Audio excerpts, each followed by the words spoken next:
Outra pergunta que ela é muito complexa e eu vou responder da forma mais clara possível. A primeira coisa que o Bukele fez foi quebrar a imaginação que nós temos na América Latina. Ele mudou no país dele, mas isso existe no México, na Colômbia, no Peru, no Brasil, que é a ideia de que você vai conviver pro resto da vida com o crime organizado. Portanto, tua casa tem que ter um muro, portanto, teu carro tem que ter um isso-filme, você tem que ter medo de andar com o celular.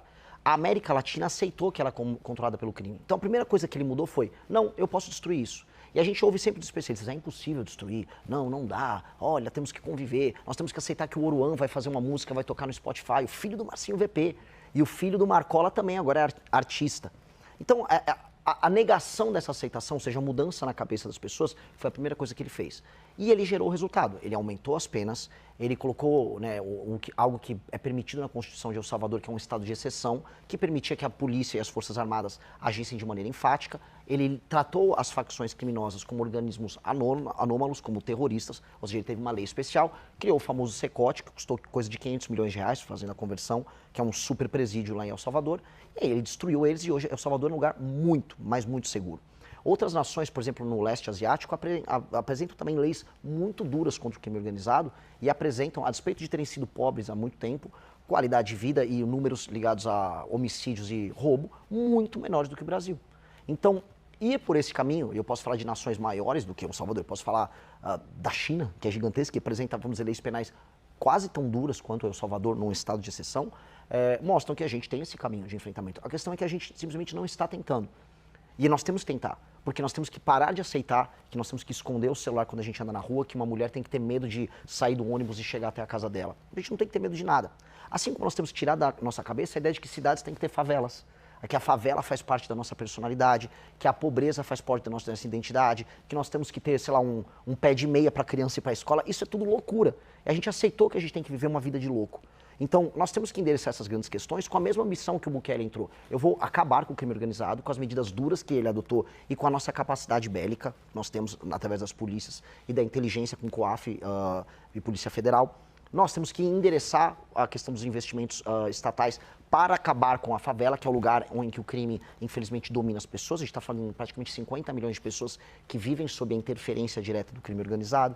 E mudar a imaginação do brasileiro de que é possível viver num lugar que é muito bonito e que pode ser feliz. Hoje nós temos um Brasil que tem um potencial enorme, mas é um país triste, cujas cidades são feias. As cidades do Brasil são horríveis.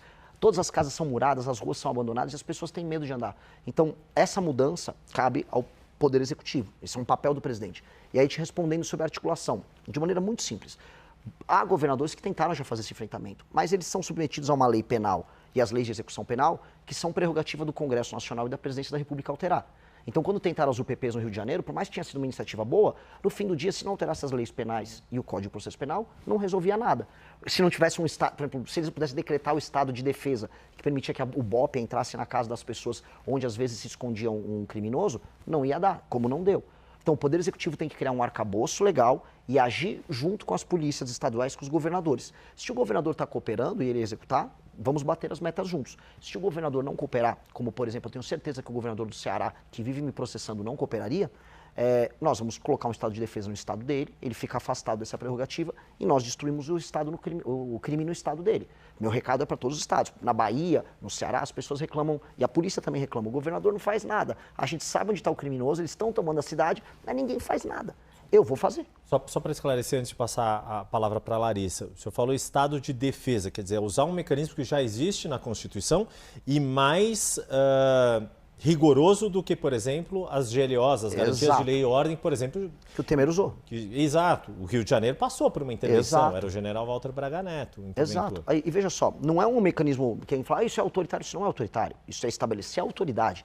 O Temer tinha feito uma GLO assumindo o controle, vamos dizer, da área de segurança no Rio de Janeiro. Ok.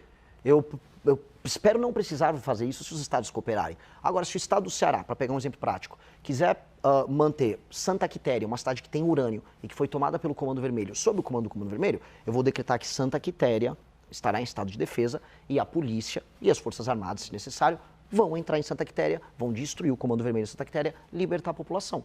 Eu gostaria de contar com o auxílio dos governadores. Agora, se não quiser auxiliar, a gente faz sem eles mesmo.